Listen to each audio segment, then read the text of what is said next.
India Legal presents Courts Roundup.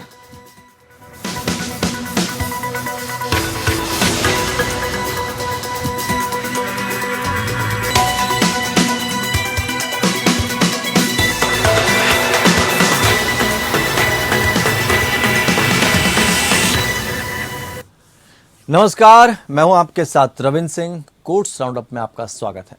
इस bulletin में अगले आधे घंटे में हम आपको कोर्ट से जुड़ी तमाम छोटी बड़ी खबरों से रूबरू करवाएंगे। कोर्ट के कार्यवाही और सुप्रीम कोर्ट से लेकर हाई कोर्ट और लोअर कोर्ट्स तक के फैसलों को आपके सामने रखेंगे। आगे बढ़ने से पहले एक नजर डालते हैं सुर्खियों पर। मोहम्मद जुबैर को 2018 विवादास्पद ट्वीट मामले में पटियाला हाउस कोर्ट से मिली जमानत, फिर भी रहेगा जेल में। हाथरस केस में अभी 27 जुलाई तक है न्यायिक हिरासत में।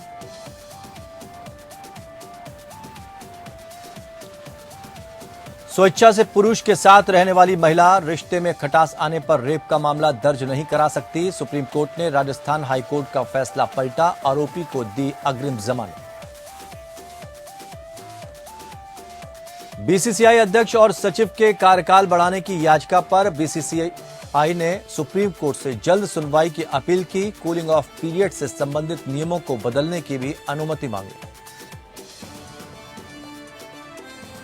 इसरो जासूसी मामले में पूर्व डीजीपी को केरल हाईकोर्ट से मिली अग्रिम जमानत को सीबीआई ने सुप्रीम कोर्ट में चुनौती दी। याचिका पर 27 जुलाई को होगी सुनवाई।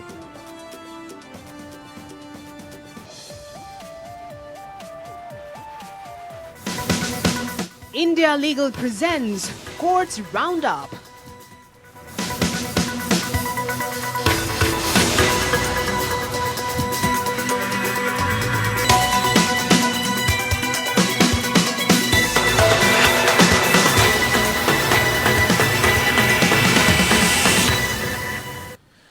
तो कोर्ट्स राउंडअप में सबसे पहले बात करते हैं अल्ट न्यूज के सह संस्थापक मोहम्मद जुबैर की। अल्ट न्यूज के सह संस्थापक मोहम्मद जुबैर को 2018 विवादास्पद ट्वीट मामले में जमानत मिल गई।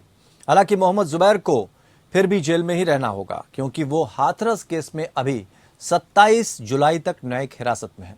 कोर्ट ने कहा कि इस केस में फिलहाल जुबैर को हिरासत में रखे जाने की कोई जरूरत नहीं दिखती। वहीं इससे पहले जुबैर ने अपने ट्वीट को लेकर उत्तर प्रदेश पुलिस की ओर से दर्ज 6 प्राथमिकियों को रद्द करने की मांग करते हुए सुप्रीम कोर्ट का दरवाजा खटखटाया। याचिका में इन मामलों की जांच के लिए विशेष जांच दल के गठन को भी चुनौती दी गई है। जुबैर ने यूपी में दर्ज की गई 6 प्राथमिकियों में अंतरिम जमानत भी मांगी है।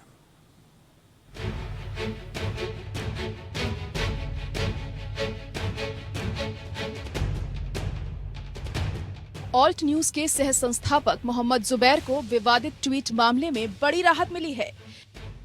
पटियाला हाउस कोर्ट की सेशन कोर्ट ने जुबैर को जमानत दी है। पटियाला हाउस कोर्ट में मोहम्मद जुबैर को 50,000 के निजी मुचलके पर जमानत दी गई है। बेल देते हुए कोर्ट ने कहा कि जुबैर बिना कोर्ट की अनुमति के देश के बाहर नहीं जाएगा। गुरुवार को सेशन कोर्ट ने जमानत याचिका पर सुनवाई करने के बाद दोनों पक्षों की दलील सुनकर अपना फैसला सुरक्षित रख लिया था। सेशन कोर्ट ने जुबैर को जमानत देते हुए कहा कि फिलहाल इस मामले में जुबैर को हिरासत में रखे जाने की कोई जरूरत नहीं दिखती। साथ ही कोर्ट ने कहा कि पुलिस ने अभी तक जुबैर के खिलाफ शिकायत में पुलिस को टैग करने वाले ट्विटर हैंडलर की पहचान स्थापित नहीं की है। इसके अलावा कोर्ट ने ये भी कहा कि पुलिस ने इस ट्वीट से आहत होने वाले किसी भी व्यक्ति का कोई बयान दर्ज नहीं किया है। साथ ही 2018 में किए गए कथित ट्वीट के लिए इस शिकायत के अलावा कोई अन्य शिकायत भी नहीं की गई है। जुबैर को 27 को गिरफ्तार किया गया था और तब से वह हिरासत में है। जुबैर को भारतीय दंड संहिता की धारा 153A धर्म के आधार पर विभिन्न समूहों के बीच शत्रुता को बढ़ावा देना आदि और आईपीसी की धारा 295 किसी भी वर्ग के धर्म का अपमान करने के इरादे से पूजा स्थल को नुकसान पहुंचाना या अपवित्र करना के तहत गिरफ्तार किया गया है। दिल्ली पुलिस के अनुसार एक ट्विटर हैंडल से एक शिकायत प्राप्त होने के बाद मामला दर्ज किया गया है, जिसमें ये आरोप लगाया गया था कि जुबैर ने एक विशेष धर्म के भगवान का जानबूझकर अपमान करने के उद्देश्य से एक विवादास्पद तस्वीर ट्वीट की थी। एफआईआर में आरोप लगाया गया है कि जुबैर द्वारा एक विशेष धार्मिक समुदाय के खिलाफ इस्तेमाल किए गए शब्द और तस्वीर अत्यधिक उत्तेजक और लोगों में नफरत की भावना को भड़काने के लिए पर्याप्त से अधिक है, जो समाज में सार्वजनिक शांति बनाए रखने के लिए हानिकारक हो सकता है। मोहम्मद जुबैर की ओर से पेश एडवोकेट वृंदा ग्रोवर ने कोर्ट को मामले के समग्र तथ्यों से अवगत कराया। उन्होंने तर्क दिया कि विचाराधीन तस्वीर एक हिंदी फिल्म किसी से ना कहना की है, जो 1983 में बनी थी। उन्होंने ये भी दावा किया कि कई ट्विटर यूजर ने तस्वीर शेयर की थी, हालांकि केवल जुबैर को निशाना बनाया गया। वृंदा ग्रोवर ने FCRA उल्लंघन के आरोपों का खंडन करते हुए कहा कि ऑल्ट न्यूज केवल भारत से ही फंड स्वीकार कर सकता है। Bureau report.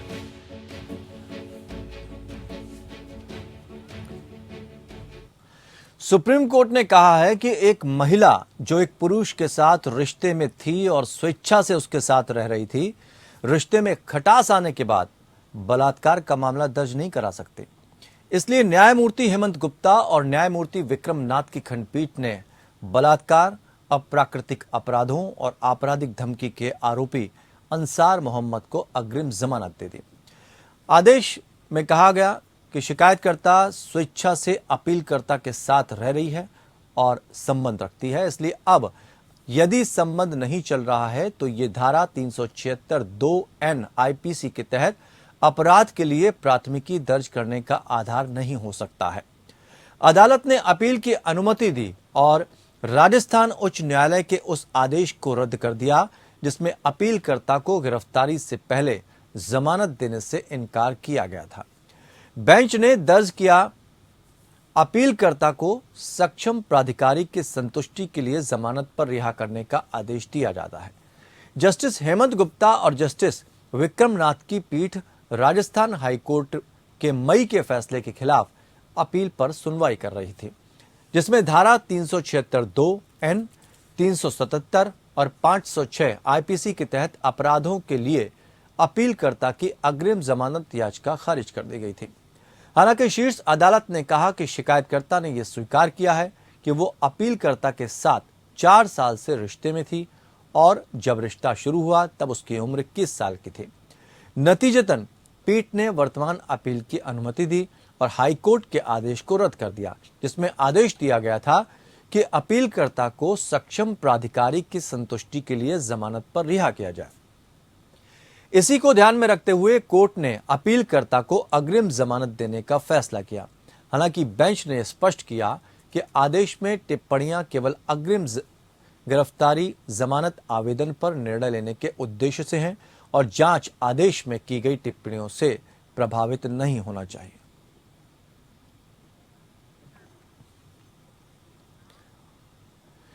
बीसीसीआई ने अध्यक्ष और सचिव के कार्यकाल को बढ़ाने की अनुमति देने के लिए नियमों में संशोधन के लिए दाखिल याचिकाओं पर तत्काल सुनवाई की मांग की है।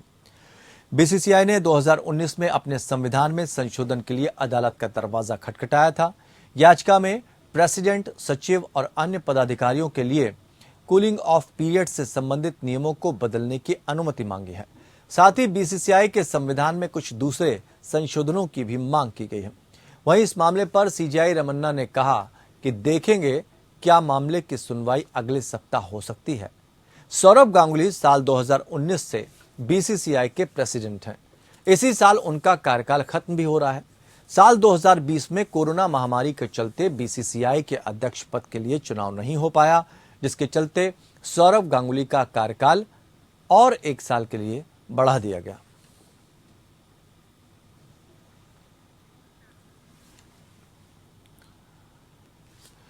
इसरो जासूसी मामले में वैज्ञानिक नवी नारायणन को फंसाने से संबंधित मामले में केरल हाई कोर्ट ने राज्य के पूर्व डीजीपी सीबी मैथ्यूज को अग्रिम जमानत दी थी, जिसके खिलाफ सीबीआई ने सुप्रीम कोर्ट का दरवाजा खटखटाया। जस्टिस एएम खानविलकर की बेंच ने सीबीआई द्वारा दायर लंबित दूसरी याचिकाओं के साथ सुने जाने की बात कही। इस याचिका पर 27 जुलाई को सुनवाई होगी। दरअसल केरल हाईकोर्ट द्वारा एस विजयन, थपी एस दुर्गा दत्त और पूर्व खुफिया ब्यूरो अधिकारियों आरबी श्रीकुमार और एस जयप्रकाश को दी गई अग्रिम जमानत को सीबीआई ने पहले ही सुप्रीम कोर्ट में चुनौती दे रखी है। पिछले साल सुप्रीम कोर्ट में सुनवाई के दौरान सीबीआई ने कहा था कि आईबी के अधिकारियों ने 4 वैज्ञानिकों को हिरासत में लिया और उन्हें प्रताड़ित किया, जबकि उनका जांच से कोई लेना देना नहीं था।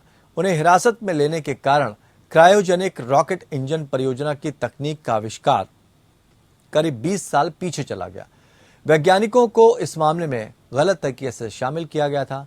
ये वैज्ञानिक क्रायोजेनिक रॉकेट इंजन परियोजना की तकनीक के आविष्कार में शामिल थे।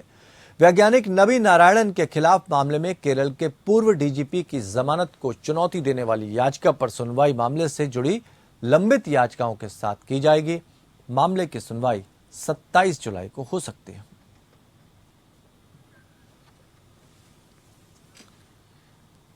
सुप्रीम कोर्ट ने गुजरात में रेलवे की जमीन पर अतिक्रमण के मामले में सुनवाई करते हुए अतिक्रमण करने वालों को खरी खोटी सुनाते हुए कहा कि गरीब होने का मतलब ये नहीं कि कानून मानने से छूट मिल जाए।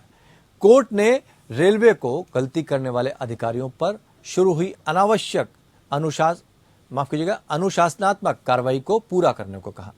कोर्ट ने कहा कि अतिक्रमण में रेलवे भी बराबर का जिम्मेदार है।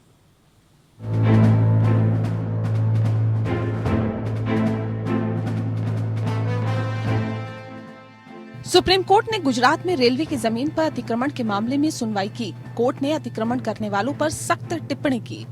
सुप्रीम कोर्ट ने कहा कि गरीबी की रेखा के नीचे होने का मतलब ये नहीं कि कानून मानने से छूट हो। सर्वोच्च अदालत ने कहा कि संविधान सिर्फ कानून को मान्यता देता है, कानून सबके लिए एक है। याचिकाकर्ता की ओर से पेश हुए वकील ने जस्टिस AM खानविलकर और जस्टिस बेबी पार्डीवाला की पीठ से कहा है कि अतिक्रमण हटाने से प्रभावित हुए योग्य आवेदकों को उन्हें उपलब्ध कराए गए घर के लिए किस्त अदा करने को कुछ समय दिया जाए। आवेदकों को पुनर्वास प्रधानमंत्री आवास योजना के मुताबिक किया जाए। याचिकाकर्ता के वकील ने कहा कि ये लोग गरीबी रेखा के नीचे हैं। जस्टिस AM खानविलकर और जस्टिस JB पार्दीवाला ने कहा कि जब संविधान कानून के शासन को मान्यता देता है तो सभी को इसे मानना होगा। पीठ ने कहा कि याचिकाकर्ता यथोचित प्राधिकार से संपर्क कर सकते हैं और यदि योजना के तहत समय बढ़ाने की उसके पास शक्ति है तो वे इस पर विचार कर सकते हैं। सूरत नगर निगम की ओर से पेश हुए वरिष्ठ अधिवक्ता मुकुल रोहतगी ने पीठ से कहा कि प्रभावित लोगों द्वारा प्रधानमंत्री आवास योजना के तहत दिए गए 2450 आवेदनों में आज की तारीख 1901 को मंजूरी दी गई है। योजना के मुताबिक आवंटी को 6 लाख रुपए प्रति फ्लैट की दर से अदा करना होगा। पीठ ने रेलवे का प्रतिनिधित्व कर रहे अतिरिक्त सॉलिसिटर जनरल KM नटराज से अधिकारियों के खिलाफ की गई कार्रवाई के बारे में पूछा। ये कार्रवाई अधिकारियों की उस निष्क्रियता को लेकर की गई थी जिसके चलते रेलवे की संपत्ति का अतिक्रमण हुआ था। पीठ ने याचिका का निस्तारण करते हुए कहा कि संबंध विभाग गलती करने वाले अधिकारियों के खिलाफ कार्रवाई करे और पहले ही शुरू की जा चुकी अनुशासनात्मक कार्रवाई को उसके तार्किक निष्कर्ष तक ले जाया जा सकता है। सुप्रीम कोर्ट ने ये पहले भी कहा था कि इस अतिक्रमण में रेलवे भी बराबर जिम्मेदार है। जस्टिस सूर्यकांत और जस्टिस JB पार्दीवाला ने कहा कि सुप्रीम कोर्ट तभी मामले में दखल कर सकता है जब हाई कोर्ट ने तथ्यों को गलत तरह से ग्रहण किया और गलत तरीके से आदेश पारित किया हो। पीठ ने कहा कि ये अदालत केवल बहुत ही असाधारण परिस्थितियों में अनुच्छेद 136 के तहत मिली शक्ति का इस्तेमाल करती है। ऐसा तब होता है जब आम जनता के महत्व के लिए कानून पर सवाल उठता है या फिर कोई फैसला अदालत की अंतरात्मा को झकझोरता है। Bureau report.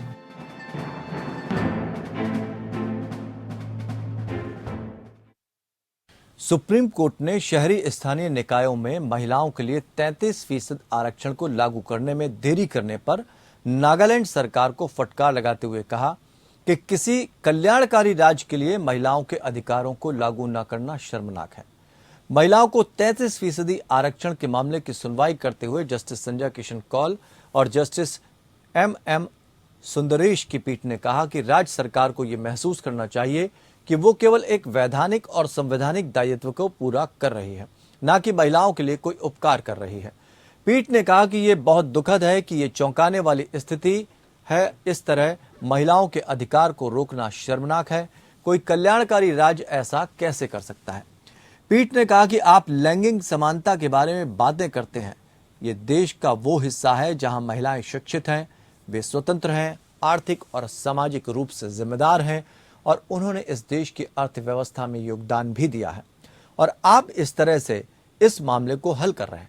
राज्य सरकार की ओर से पेश हुए नागालैंड के महाधिवक्ता KN बालगोपाल ने ये कहकर के पीठ को शांत करने की कोशिश की कि राज्य सरकार नगर पालिका और नगर परिषदों में महिलाओं के लिए 33% आरक्षण को लागू करने के लिए काम कर रही है। राज्य सरकार ने इस मुद्दे पर आगे बढ़ने के लिए राज्य चुनाव आयोग को अपनी मंजूरी दे दी है। उन्होंने कहा कि अब चुनाव आयोग को चुनाव के लिए अधिसूचना जारी करना है।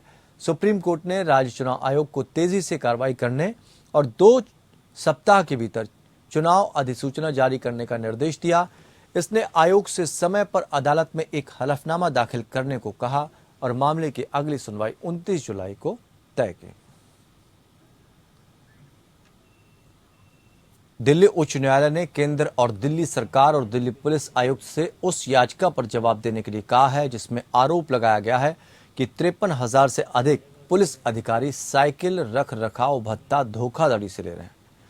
वकील शमशेर पाल सिंह द्वारा दायर याचिका में इस मामले की जांच की मांग की गई है, जिसमें आरोप लगाया गया है कि लगभग कोई भी अधिकारी परिवहन के लिए साइकिल का उपयोग नहीं कर रहा है, लेकिन वे रख रखाव भत्ता ले रहे हैं जो सालाना लगभग 11 करोड़ रुपए है।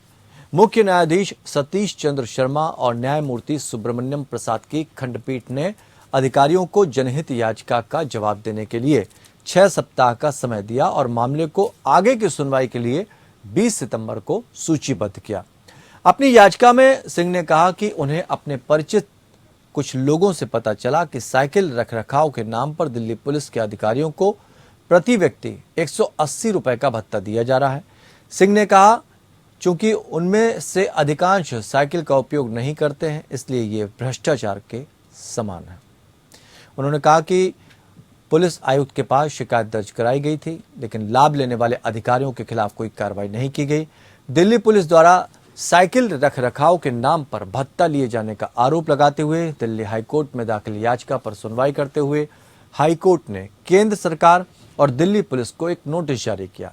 इस याचिका पर सभी पक्षों को 20 सितंबर तक अपना पक्ष रखने का निर्देश हाईकोर्ट ने दिया है। इस याचिका में पुलिस अधिकारियों द्वारा यात्रा भत्ते के अलावा साइकिल उपयोग और रख रखाव के भत्ते का दावा करने वाले पुलिस अधिकारियों से जांच की मांग की गई है।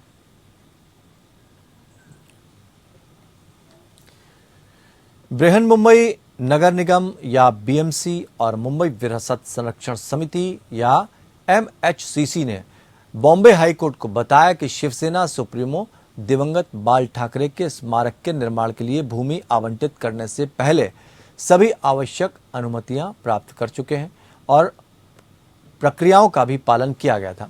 दादर के शिवाजी पार्क में एक पुराने मेयर बंगले को स्मारक में बदलने के महाराष्ट्र सरकार के 2017 के फैसले को चुनौती देने वाली एक जनहित याचिका पर दोनों निकाय जवाब दे रहे थे। सरकार ने इस उद्देश्य के लिए जमीन का एक निकटवर्ती भूखंड भी आवंटित किया था, जिसे जनहित याचिकाकर्ता भगवान जी रियानी ने दावा किया था कि विकास योजना के अनुसार ग्रीन जोन का यह हिस्सा था।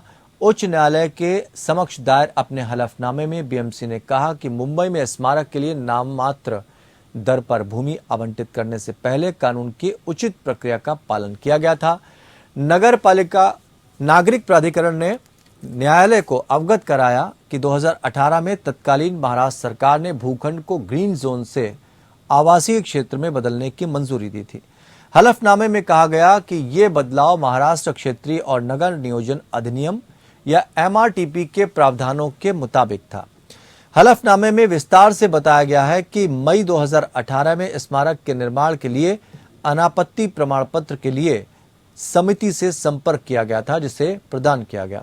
हलफनामे में यह भी कहा गया कि संग्रहालय और प्रवेश द्वार के लिए बगल के भूखंड पर निर्माण की अनुमति भी जुलाई 2020 में दी गई थी।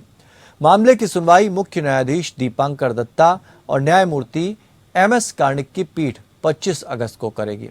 कोर्ट के समक्ष जनहित याचिका ने स्मारक की स्थापना के लिए बजट के रूप में 100 करोड़ आवंटित करने के राज्य सरकार के फैसले को भी चुनौती दी है।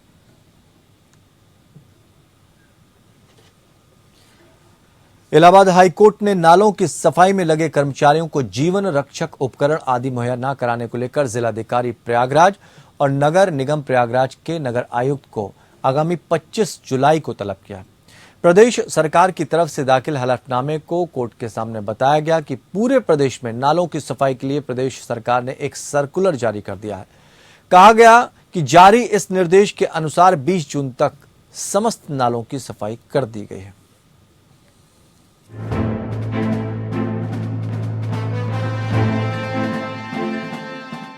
इलाहाबाद हाईकोर्ट ने प्रयागराज शहर में नालों की सफाई के लिए वर्कर्स को कोई सुरक्षात्मक गियर प्रदान नहीं किए जाने पर जिला मजिस्ट्रेट और नगर आयुक्त प्रयागराज को तलब किया है। कोर्ट ने तस्वीरों में देखा कि वर्कर्स सफाई के लिए नाले के अंदर गहरे पानी में थे। चीफ जस्टिस राजेश बिंदल और जस्टिस जे मुनीर की खंडपीठ एक स्वतः संज्ञान जनहित याचिका पर विचार कर रही थी, जिसमें अदालत ने एक खबर पर ध्यान दिया था, जिसमें दिखाया गया था कि नगर निगम या जिले में ठेकेदारों के माध्यम से बिना किसी सुरक्षात्मक गियर के खुले नालों की सफाई की जा रही थी।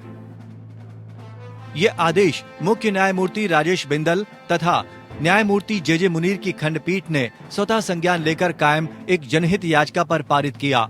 इस याचिका में नियुक्त न्याय मित्र की तरफ से बताया गया कि अभी भी प्रयागराज में नालों की सफाई के लिए लगे कर्मचारियों को उनकी सुरक्षा के लिए जीवन रक्षक उपकरण नहीं दिए जा रहे हैं।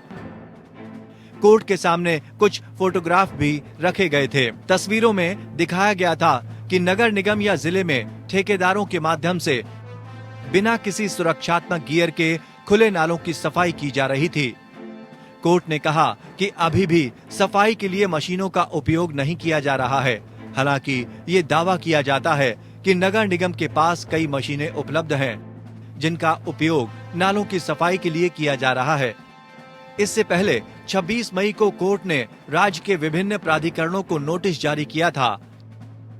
इसके अलावा 31 मई को हाई कोर्ट ने उत्तर प्रदेश सरकार से पूछा था कि राज्य भर में नालों की सफाई के लिए मशीनों और सुरक्षात्मक गियर का उपयोग क्यों नहीं किया जा रहा है। हालांकि 12 जुलाई को कोर्ट ने 7 जून 2022 के आवेदन के साथ रिकॉर्ड में रखी गई कुछ तस्वीरों का अवलोकन किया, जिसमें दिखाया गया था कि किस तरह से नालों की सफाई की जा रही है। कोर्ट ने आगे कहा कि अपर नगर आयुक्त द्वारा 13 जून 2022 को दायर किए गए हलफनामे में इस कोर्ट द्वारा नियुक्त एमिकस क्यूरी द्वारा रिकॉर्ड पर रखी गई उपरोक्त तथ्यात्मक स्थिति का कोई जवाब नहीं था। कोर्ट ने जिला मजिस्ट्रेट और नगर आयुक्त प्रयागराज को सुनवाई की अगली तिथि पर कोर्ट में व्यक्तिगत रूप से उपस्थित होने का निर्देश दिया। इसके साथ ही मामले को 25 जुलाई 2022 तक के लिए स्थगित कर दिया गया। Bureau report.